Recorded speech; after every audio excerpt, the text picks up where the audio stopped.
Hello everybody, it's Ruby here today, and I thought that I would do a review on the movie The Giver. If you've watched a couple of my other videos, you will know that I find The Giver to be an amazing book, probably one of my top 10 books of all time, and it definitely influenced a lot of my childhood and a lot of the books that I read after that. If you haven't watched any of my videos, it is a young adult book about a boy who lives in a utopian world where everything is basically decided for them, and he is just about to go into a ceremony with all of his other cohorts where it is decided what career they will follow depending on their personality and actions.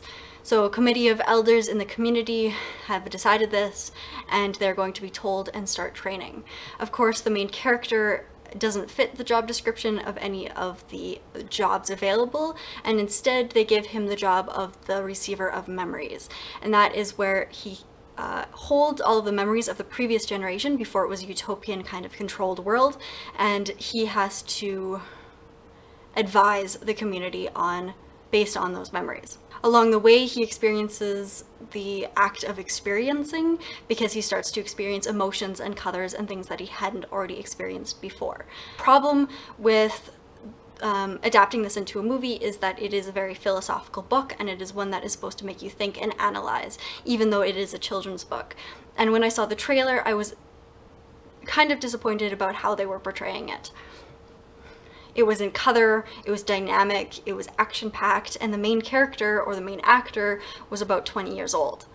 So I went to go see it, and thinking that I could completely tear it apart and put it into a review and say don't watch it, read the book, and was pleasantly surprised by how well it turned out. There was a couple of small details that they changed, like his two friends had different occupations, although quite similar, and towards the end they had extended the climax.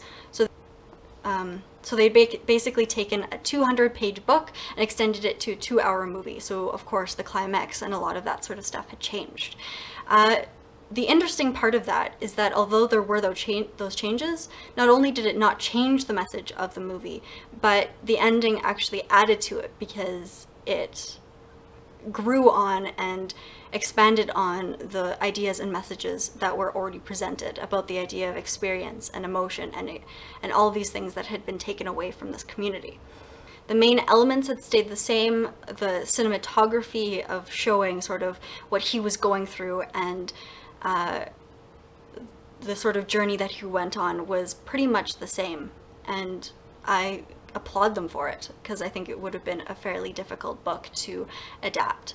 Overall, I do think that this movie is still a companion to the book. I think you should be reading it and then watching it, and I think that a lot of people who just go to the movie theater without any previous experience of this book might not necessarily know all of the features or all of the messages that go along with it, but I think that it is definitely up there on the kind of movies that I like. So surprisingly enough, I'd probably give this a 3 or 4 out of 5, and I would recommend it if you are interested in seeing some pretty cool speculative fiction movie, and if you read the book as a child and you wanted to see what it was like as an adult.